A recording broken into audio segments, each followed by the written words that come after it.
गल साला कुत्ता बिलाई नहीं चोर चाहे घूमत रहा स्टेशन पर सब तो कटा गल जे भी चलता नहीं। हाँ दुनिया में लइके आई बका हो गो बहुत विपत पड़ल बा हमनी के।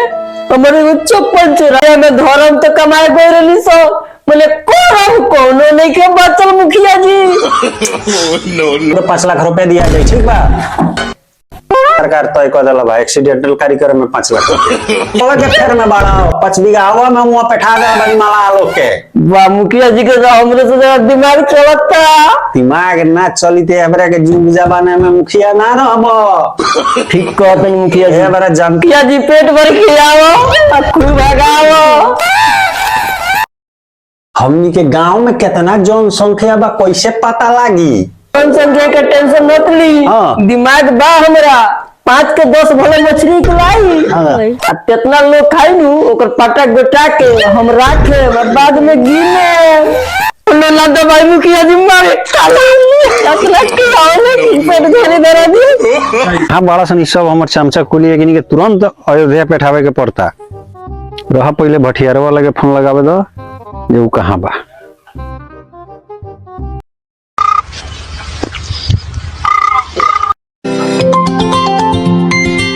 हेलो हाँ हेलो भोर भटियारा। हाँ मुखिया जी तारा अयोध्या जाए के पड़ता हो। हाँ सब सामान सरिया लो आजे निकले के बा। मुखिया जी एक बार अपना तत्काल में क्या हुई मुखिया जी। ठीक बा मुखिया जी ठीक बा अभी तो कापड़ बा कुछ हम सर ये नहीं कि मुखिया जी बहुत टेंशन में डाल देनी हमरा के। हाँ हाँ आज निकले के बा शाम के ट्रेन से निकले के बा। लो हम बहुत बिजी बनी हम आइल बनी यहाँ गौपलिका में। ठीक बा मुखिया जी ठीक बा। मुखिया जी इतना जल्दी अब करी हम का कुछ सर ये नहीं कि जल्दी मुखिया जी तत्काल में कल में जल्दी जाके ट्रेन के टाइम नहीं हमारा जल्दी के निकले के पड़ी तो कुछ चिन्हात नहीं किया जल्दी भागे के पड़ी। फेंकना केने बा ओकरो के बैठावे के पड़ल रहत अंगे फेंकना लगे फोन लगावे दो।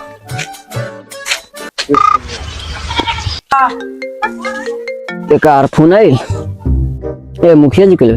मुखिया जी नमस्कार। नमस्कार सुना ना तुरंत अयोध्या खतरा अपन बोरिया बिस्तर बांधा था जल्दी। का कहत रही अपने हमें इतना तत्काल में अयोध्या का काम बा अपने के। हाँ तत्काल बा तू जाइबे की कुछ चाहत रही। आज हम जाता नहीं 20 मिनट टाइम बा रुकिए हम मोटरसाइकिल मंगवा के ये भी हम जाते नहीं अयोध्या। हाँ जल्दी सरिया आजा जल्दी जाता निकलो जल्दी। ला ला ला ला ए खोदन मोटरसाइकिल लेके आओ तो तू। तत्काल कभी फोन किलो नहीं अपने ए मुखिया जी हमारा फोन कैले नहीं ये देख बग जाए के प्लानिंग कह देनी चंगामा के स्टेशन पर छोड़ दो खोदन। ये बचा ले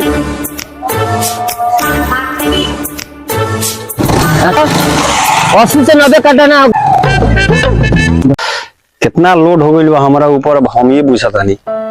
गहूं बोआ गइला सन एगो एथी ना हलल चारों ओर बोरिंग हलवावे करलक हम मेयर साहब सुनते नहीं की कितना लोड हो गइल बा अब हमरा कितना टेंशन बा हम का करी।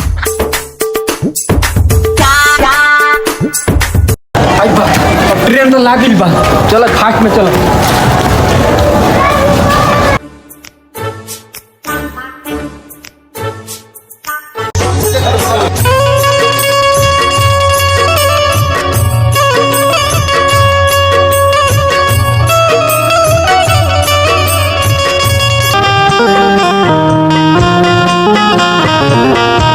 नहीं मंदिर दिया मुखिया जी तो पठेलर नहीं मुखिया जी का मोना तब रख के गोड़ ला के निकला था नहीं जानवर से बड़ी जल्दी निकल फिर ट्रेन छूट जाएगी।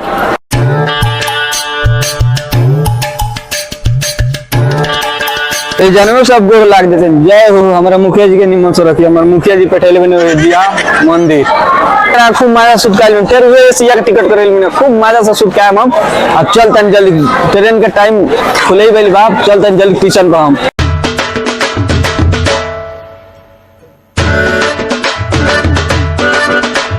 जी कहलर नहीं तो दर्शन तो हो गई का बात बाकी मुखिया जी हमनी के बैठैले रहनी अभी तक ले बात पता ना लागल हमरा कुछ न कुछ तो बसन आवे वाला बा वही से मुखिया जी कोनो मन्नत उन्नत रखलो होके सबे हमरे के अयोध्या बैठैले बानी। कुछ ना कुछ तो काला बा। मुखिया जी के तो वहीले पर था लगी। अब चलिए, अब ट्रेन पकड़े के टाइम हो गई, नाश्ता उस्ता कोई मिल जाई। अब चले पड़े स्टेशन पर।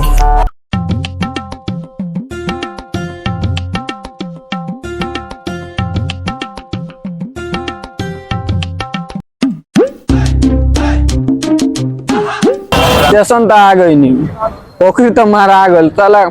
कुत्ता बिलाई नहीं चोर चाय घूमत रहा स्टेशन पर, सब तो कटा गल जे भी चलता नहीं। अरे भैया नेपाल जाइएगा? नहीं जाइएगा? कब जाएगा? शाम को। तो ट्रेन है कब? आप शाम का आप जाइएगा। इधर पॉकेट मारा गया है भाई साहब, चल रहे हैं स्टेशन, आ गया इधर। अब भोजपुरी में बोली के नेपाली में कोनो समझ दिक्कत हो गई। अबे ने स्टेशन दूरे बा, पैसो नहीं खेच, गोड़ में फोड़ा पड़ गई ना, पैसा बाप रहा तो खाइयो एगो नहीं। अब जाइल के जाई घरे। अब मुखिया जी बातें ना मोलन दलन 200 रुपया कर रहे तो हम चले नहीं योध्या। अब बहुत दिक्कत हो गई, हम देखते नहीं।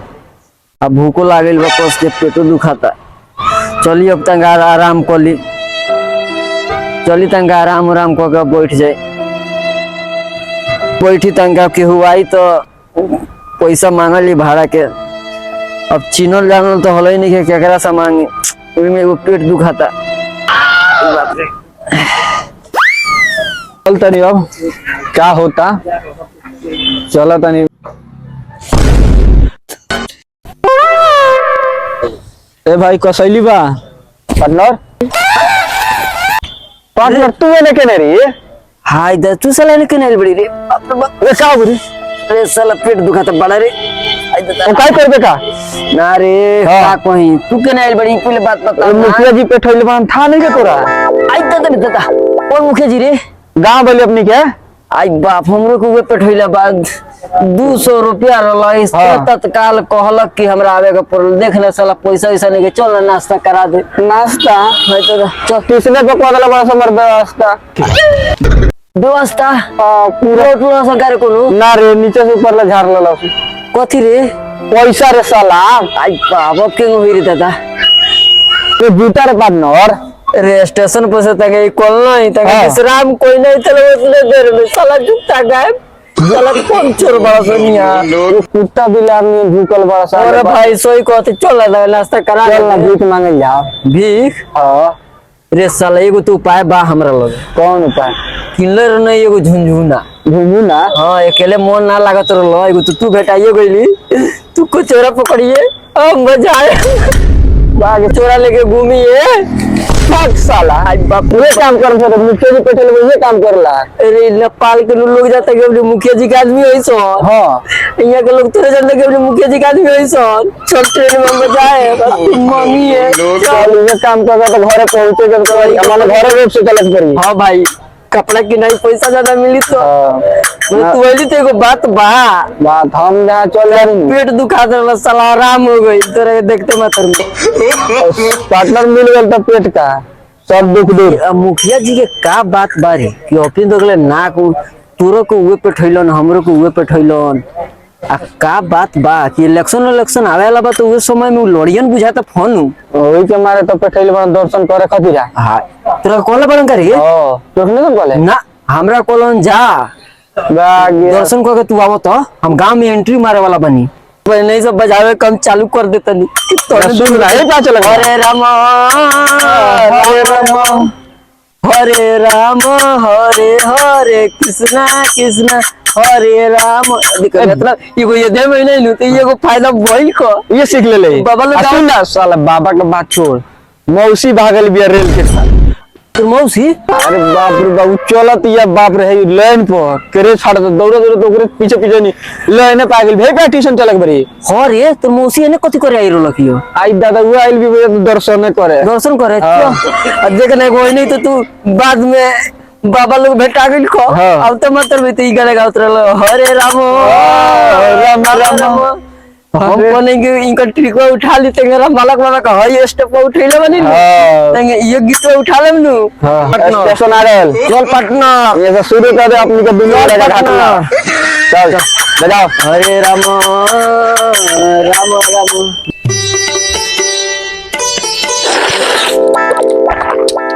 मुकेश। हाँ मुखिया जी, सर सफाई करे दल बढ़िया से सब भाई। सब सफाई कल जाता दे, राम लक्ष्मण सफाई करता। सर सफाई बढ़िया से कराओ, ठीक बा। तो सफाई तो हो गल मुखिया जी, हाँ, हाँ। पूरा क्लियर सफाई हो गल बा। राम लक्ष्मण हमर सफाई कर दिला बा, ठीक बा। अपनी भोज के तैयारी करी जल्दी। ये लोग बहुत लोग हमसे कहता मुखिया जी भोज करते नहीं, खाली कहता नहीं। कितना मछली के ऑर्डर दिला बनी ए गांव भर के खिया देवे के बाकी मछली का ऑर्डर कथी जा अपन पोखरा बा जितना निकाले के उतना चल के निकाल लगिन। पहले बार है कि खियाए ए कहले पर काहे रही, आज शाम के भोज होई तो होई। ठीक बा खियाई तो हम बैठैले रहनी दो आदमी के अयोध्या, ठीक। अभी तक ले उ लोग ना आइल। राम लखन के कह दो जल्दी जाके बुला के लेके आवे के, ठीक बा। ठीक बा। बैठाओ जा तो। अरे राम लखन आवा ने मुखिया जी, यहाँ तो सिफ्टी में चल गो। सिफ्टी में गुल बा, सिफ्टी में चल गो का कहते रो। ए उ फेकन के तंगा बुलावे के रख, तो हम ही जाके बोला के लेके आओ तुम के। जा बुला के लेके आओ। ठीक बा।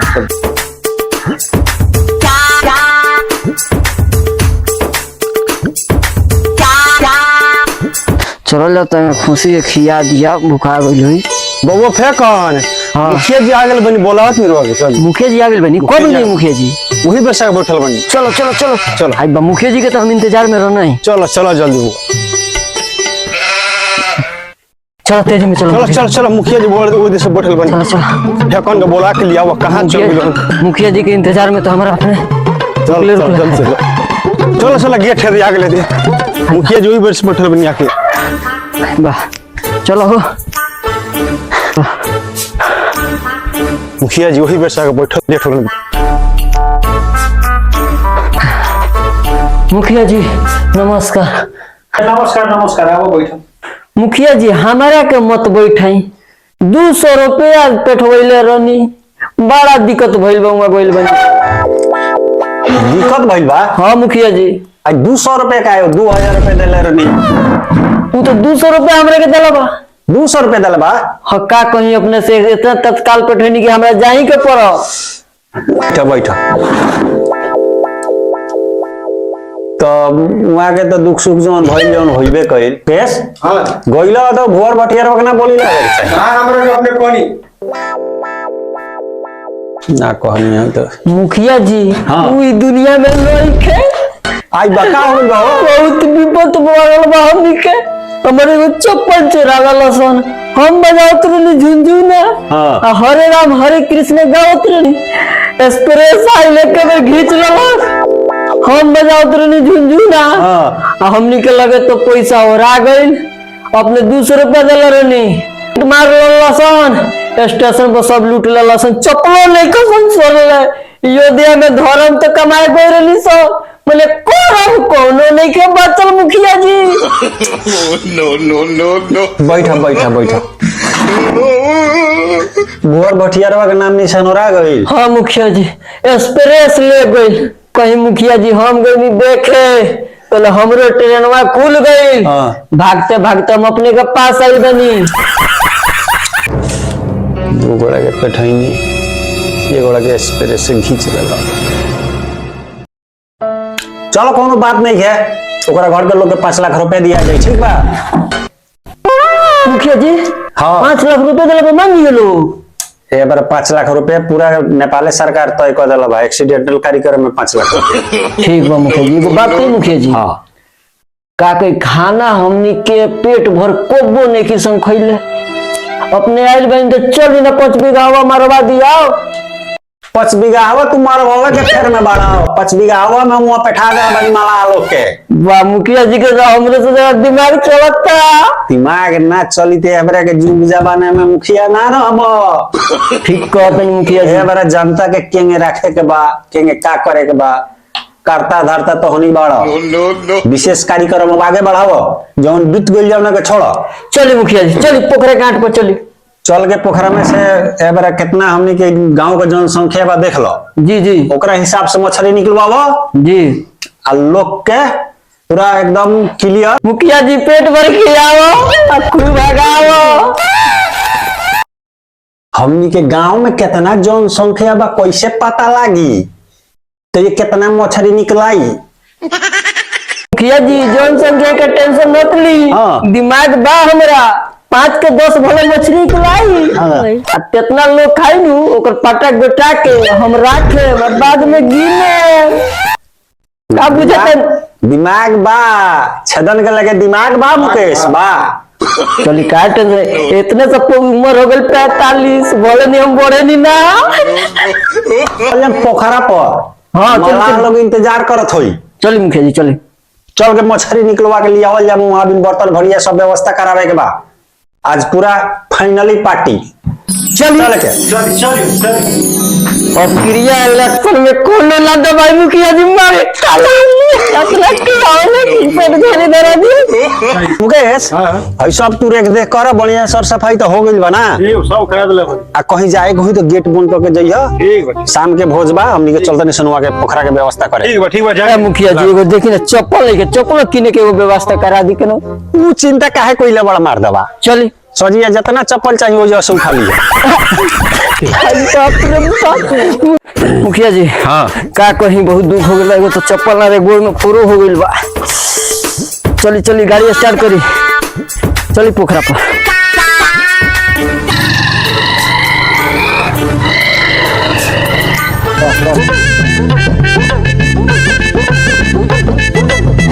बड़ा का सही छटो गांव के लोग खियाओ बा, आनंद करे के बा। ठीक बा मुखिया जी हम कह देते हैं। और देख के तो मिजाज होने सकता। इतनी खुशी मुझे भाई भाई अभी तक ले काम ना मुखिया जी नमस्कार। नमस्कार नमस्कार। क्या ना भाई भाई सब कार्यक्रम तांगा फास्ट हाँ ये पाइप तो हो रहा बा। देखी झोल बनाओ तनी, भात तो बना के धो दल बने। हाँ। झोल बनाओ तनी, मछली होने कटे तो मुखिया जी। मछली कट रहल बा। हाँ मछली कट रहा बा। देखिए हमनी के जौन करता धारता लोग बा सब कोई टंच बा, ठीक बा। जितना जल्दी हो अच्छा। सके गांव के समाज पूरा गांव के पूरा समाज गांव के खियावे खातिर यहाँ मुखिया जी सब तैयारी हो रहा बा। हाँ, हाँ। कोनो दिक्कत नहीं के। भात बन गल, चावल बन गल, आ झोल बन गल, आ का बात बा जे मछली बाकी बा ओने कटा रहल बा। ठीक बा महंगाई मछली कुछ घटल बढ़ल सामान हो जौन इन्फॉर्म करे। मुखिया जी सब कुछ ठीक बा, ठीक बा। कोनो दिक्कत नहीं के। घटल बड़ा सब ठीक बा। एगो मछली ओने कटता हुए ना तो सब कुछ तैयारी बा, मछली कट रहल बा। पूरा गांव के खियावे के बा हमरा। ठीक बा हाँ ठीक बा।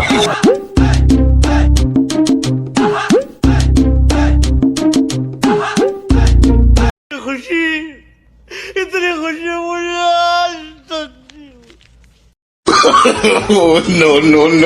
ADK Comedy.